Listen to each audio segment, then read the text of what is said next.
کس چکر میں ہیں؟ آپ کہاں کھوئے ہوئے ہیں؟ آپ ان باطل آلات سے اور ان منکرات کے ذرائع سے آپ دین کی باتوں کو پھیلانے کو سمجھے کہ ہم تبلیغ کر رہے ہیں؟ آپ سوچیے تو صحیح. ان آلات کی نحوست یہ ہے، ان آلات کی نحوست یہ ہے کہ ایک ملک میں مسجدوں میں اذان دینے کے لیے مؤذن نہیں رکھا گیا. ساری مسجدیں مؤذن سے خالی ہیں. کیوں؟ کہ نیٹ کی سہولت ہے، نیٹ سے اذان ہوتی ہے. سوچیے آپ جن آلات کے بارے میں آپ کا دماغ اور آپ کی جہالت اور حماقت، اور آپ شیطان بن کر آج یہ کہیں کہ ان آلات سے میں دین سے پھیلانے میں کوئی حرج نہیں ہے. آپ منکر میں مشغول ہیں. اگر آپ کسی جلسے کی تصویر ڈال کر، بیان ڈال کر آپ یہ سمجھے کہ میں دین پھیلا رہا ہوں، تو آپ حرام کام کر رہے ہیں اور آپ نے جہنم میں جانے کا انتظام کر رہے ہیں. کیونکہ تصویر لینے والے کے لیے جہنم کے عذاب کی سخت وعید ہے، اور آپ سمجھ رہے ہیں ہم دین کا کام کر رہے ہیں. آپ سوچیے تو صحیح آپ کی سوچ اور سمجھ کہاں سے کہاں پہنچ چکی ہے. آپ باطل آلات اور گناہوں کے ذرائع سے دین کی باتوں کو پھیلانے کا آپ دعوت سمجھتے ہیں.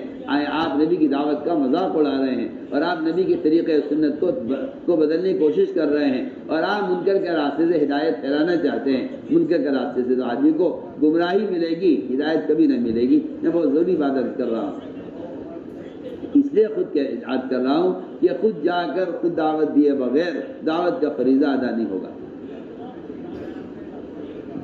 خود جا کے دعوت دیے بغیر دعوت کا فریضہ ادا نہیں. میں اس کو عرض کر رہا تھا کہ ایک آدمی ہاتھ سے منکر کو بدلے، یہ اعلیٰ ایمان ہے.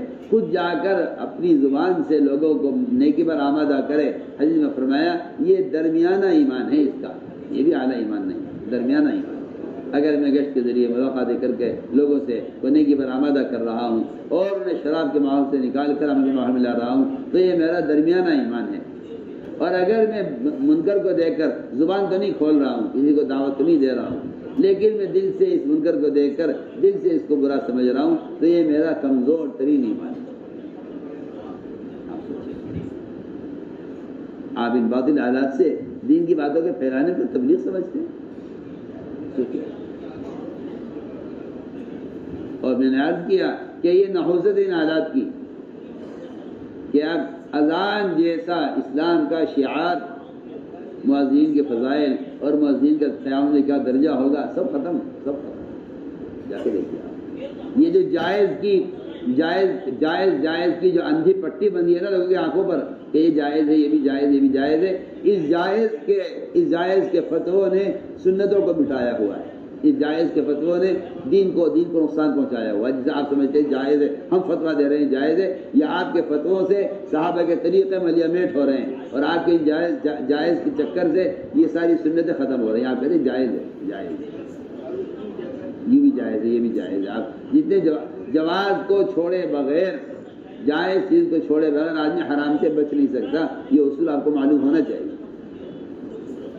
جائز کو چھوڑے بغیر آدمی حرام سے بچ نہیں سکتا.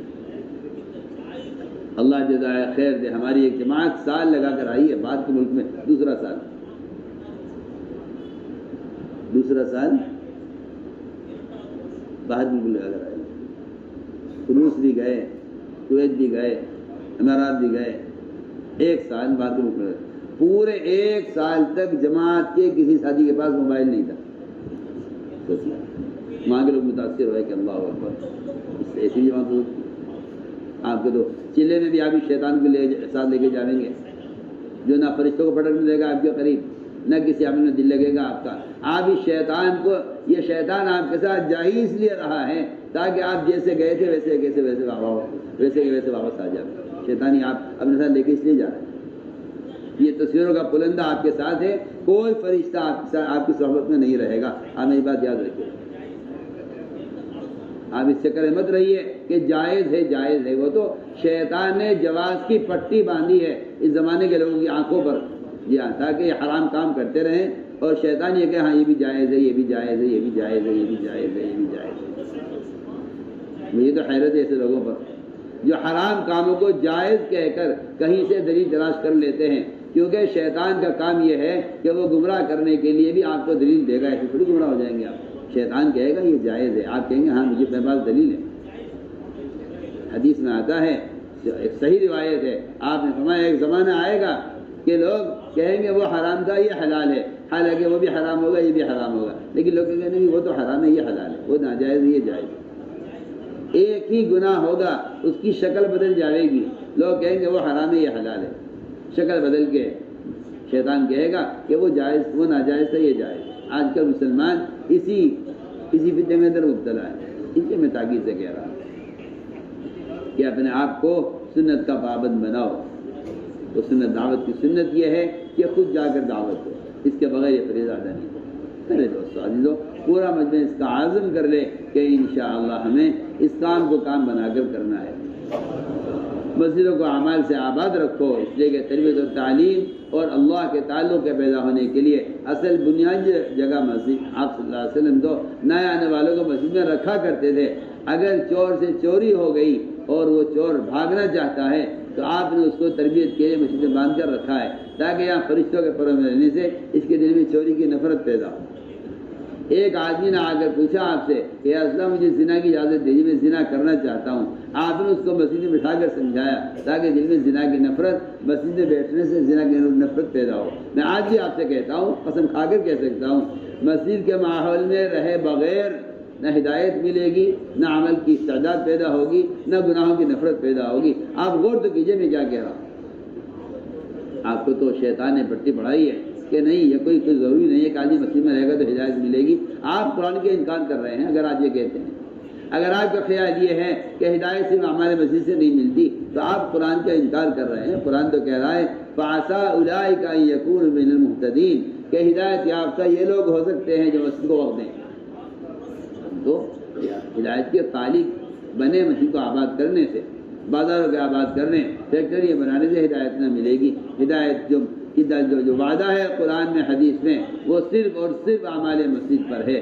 اعمال مسجد سے بڑھ کر اور کوئی ذریعہ دلوں کو نرم کرنے والا نہیں ہے۔ میں حدیث کا ترجمہ کر رہا ہوں۔ اللہ نے صاف فرمایا ہے اللہ کے دین کی محنت سے بڑھ کر دلوں کے نرم کرنے کا اور کوئی ذریعہ نہیں ہے۔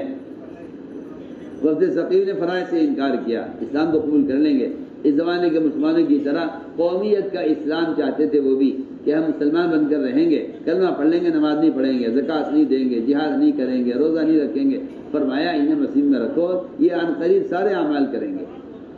تو میرے دوستو، جو ہدایت کا، تربیت کا جو طریقہ اور جو اصول محمد صلی اللہ علیہ وسلم کے زمانے میں تھے وہ زمانے کے لیے نہیں تھے، قیامت تک کے لیے تھے۔ آپ صلی اللہ علیہ وسلم کی ایک استنجے کی لائن کی سنت بھی قیامت تک کے لیے ہے، آپ کا طریقہ نماز بھی قیامت تک کے لیے ہے، اس طرح آپ کا طریقہ دعوت بھی قیامت تک کے لیے ہے۔ جس طرح زمانے کے بدلنے سے